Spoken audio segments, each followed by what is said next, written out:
So I'm aware that I haven't uploaded a video in like a month and a half, but I'm just gonna gloss over that and get back to reading philosophy. It's just been school and study abroad things. Even though it doesn't take much time, it's really a big effort thing to record a video. It's not. I'm just lazy. Anyways, we're reading about human persons and what makes us biological pieces of flesh a person. I already started this reading. It's by Baker. Someone named Baker. And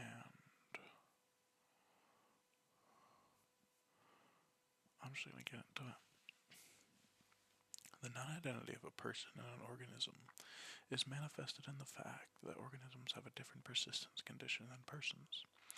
Human organisms have third personal persistence conditions. Whether an animal continues to exist depends on continued biological functionings. Persons have first personal persistence conditions. Whether a person continues to exist depends on its having a first person perspective.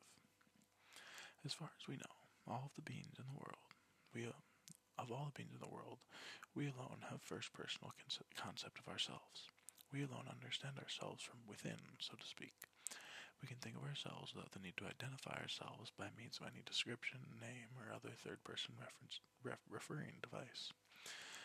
The human organism that constitutes my niece came into existence some months before my niece did. My niece came into existence when that human organism developed a rudimentary first-person perspective at birth or shortly before. The onset of a first-person perspective is the coming into existence of a new entity in the world. A human person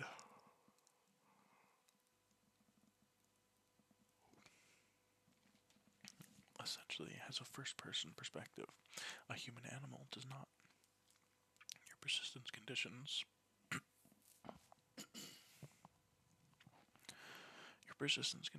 are first personal. You did not exist until there was something that it is like to be you. So what is a first-person perspective? A first-person perspective is a very peculiar ability that all and only persons have. It is the ability to conceive of oneself as oneself, from the inside, as it were. Linguistic evidence of a robust first-person perspective comes from the use of first-person pronouns embedded in sentences with linguistic or psychological verbs, e.g., I wonder how I'll die, or I promise that I will stay with you. Those are such momentous quotes to use. He could have said literally anything, and he made an existential question of death and a promise that will never be kept, and is undoubtedly sad. If I wonder how I'll die, or I promise I'll stay with you, then I'm thinking of myself as myself. I'm not thinking of myself in any third-person way.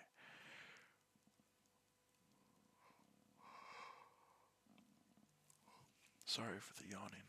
It's 2 a.m. right now. E.g., not is Lynn Baker, nor is that woman, nor is the only person in the room. At all.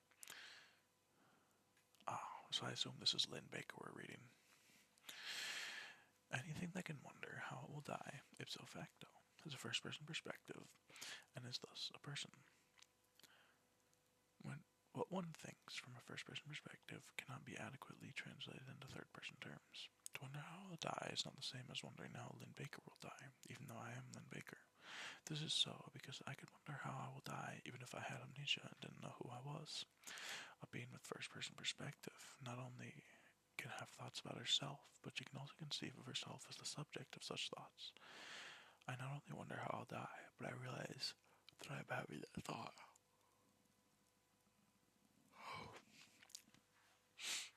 A first-person perspective cannot be duplicated. A molecule for molecule qualitative duplicate of you would not be you, and would not have your first-person perspective. She would start out with a first-person perspective that was qualitatively just like yours, but the qualitative indistinguishability would be short-lived as you and your duplicate looked on the room from different perspectives. Moreover, what she would know when she entertained the thought, "I wish I felt better," is different from what you would know when you entertained the thought, "I wish that I felt better." The content of her thought token would include the concept of herself, not yourself, and vice versa. There cannot be two persons, both with your first person perspective. A being may be conscious without having a first person perspective. Not even primates and other animals are conscious, and they have psychological states.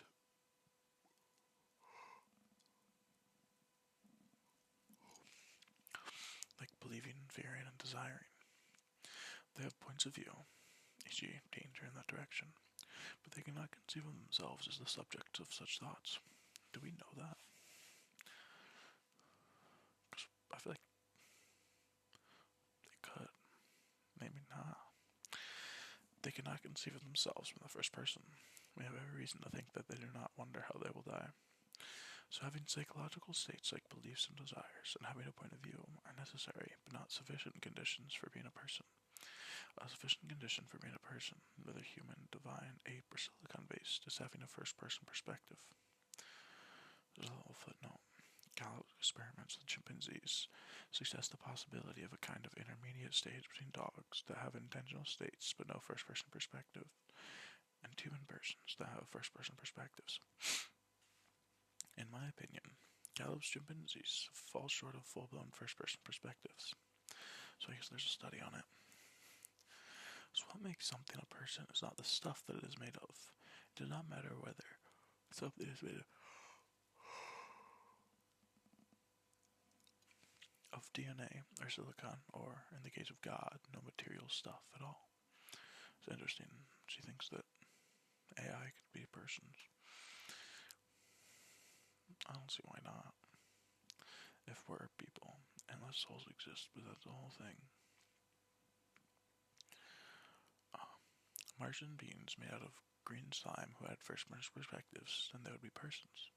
Martian persons, not human persons. Any being with a first-person perspective is a person. From the standpoint of evolution, first-person perspectives may have been selected for by natural selection.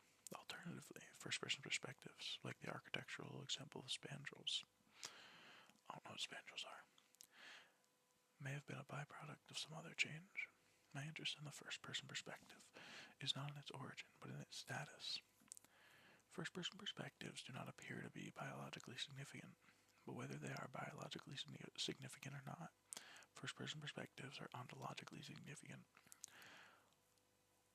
Only beings with inner lives are persons, and a world populated with beings with inner lives is ontologically richer than a world populated with no beings with inner lives. Biologically speaking, I'm a Darwinian. I believe that there is important continuity between the most primitive organisms and us, that we have animal natures, and that biology can uncover all there is to know about our animal natures. But there is more to us than our animal natures. I do not believe that biological knowledge suffices for understanding our nature, all things considered.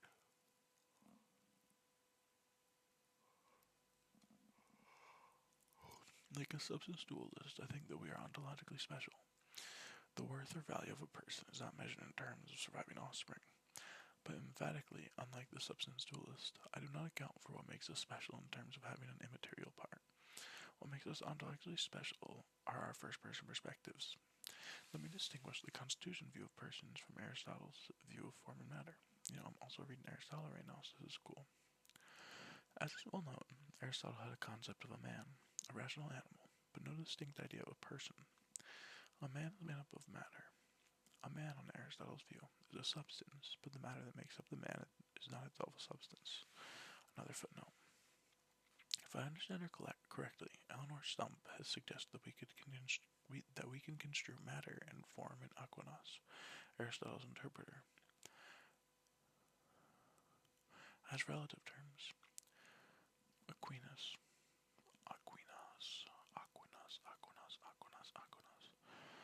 What is form matter at one level can be matter for something higher up the scale.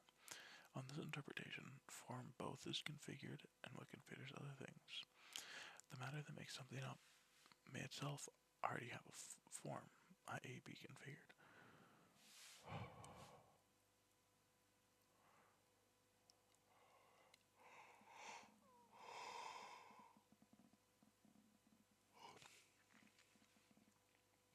Matter alone is not a substance. On my view, a person, a man, is a substance, but so is the human organism that constitutes the man.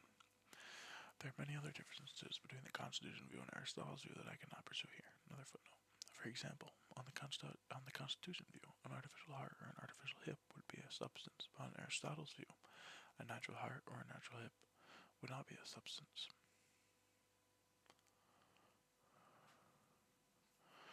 There are many issues here to be explored elsewhere. In sum, there are two important aspects of the Constitution view of human persons. On the one hand, a human person has unique first personal persistent conditions. I continue to exist as long as my first person perspective is exemplified. If something has my first person perspective, then that being is a person and that person is me. Although sameness of person consists in sameness of the first person perspective, we cannot give non-circular conditions for the sameness of first person perspective over time. There is no surprise. If there are non-circular conditions, we would have a reductive account of persons in terms of non-personal properties. Another footnote. Unimportant. The conditions for the persistence of persons are absolutely unique. They are first personal conditions that elude third personal formulation. On the other hand, a human person is essentially embodied. I am a wholly material being, constituted by, but not identical to, my body. That's the end of the first section. I'm going to read a little bit more of the second section, but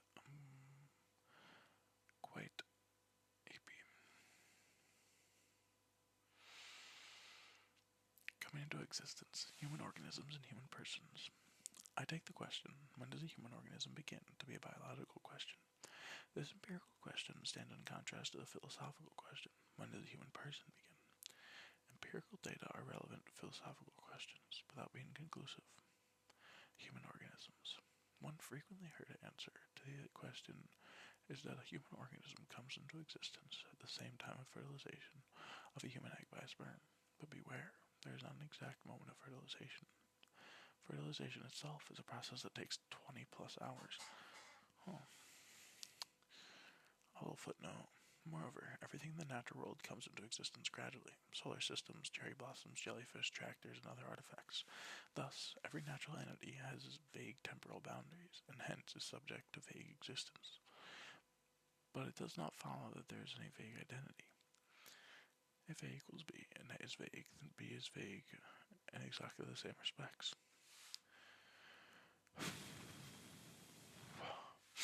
However, the view that a human organism comes to existence at one or at the end of fertilization is logically untenable anyways, because a fertilized egg may split and produce twins. It is possible, if it is physically possible for a fertilized egg to produce twins, whether it actually does or not, a fertilized egg cannot be identical to an organism. As long as it is possible to twin, a zygote is not a human anything but a cell cluster.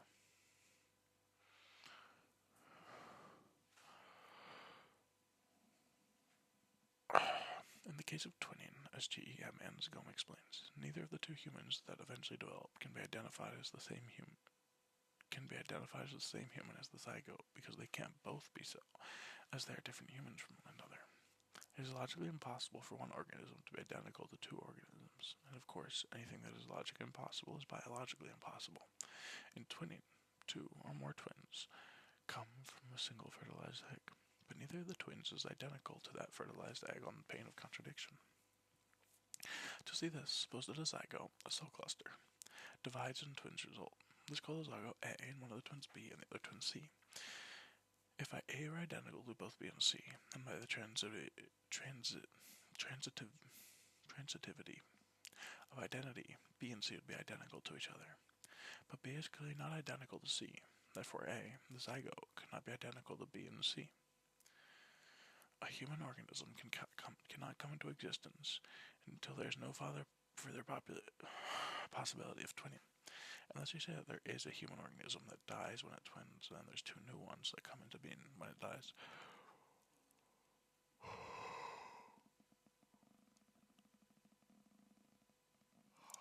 Because at one point, those two split people were identical.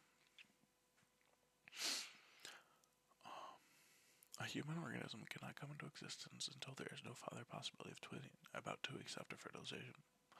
A frozen embryo that is still capable of twinning is demonstrably not a human organism.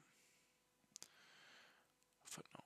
This point has an obvious implication for the embryonic stem cell research. There may be reasons to be cautious about stem cell research, but fear of destroying human organisms is not one of them. A zygote that is still capable of twinning is not yet a human organism. Interesting argument. Interestingly, the Roman Catholic teaching is not otherwise. The Catholic Church is officially agnostic on the ontological question of whether an embryo is a human organism, but takes the moral stand that, regardless, a fertilized egg must be respected and treated as a person. According to the Second Vatican Council, life once conceived must be protected with the utmost care. Abortion and infanticide are abominable crimes. Footnote.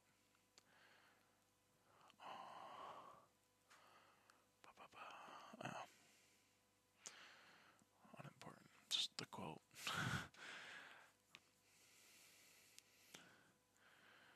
This teaching is explicitly independent of the question of the time of the infusion of the spiritual soul or of animation. Another footnote. E.g., the various opinions on the infusions of the spiritual and soul do not introduce any doubt about the illicitness of abortion.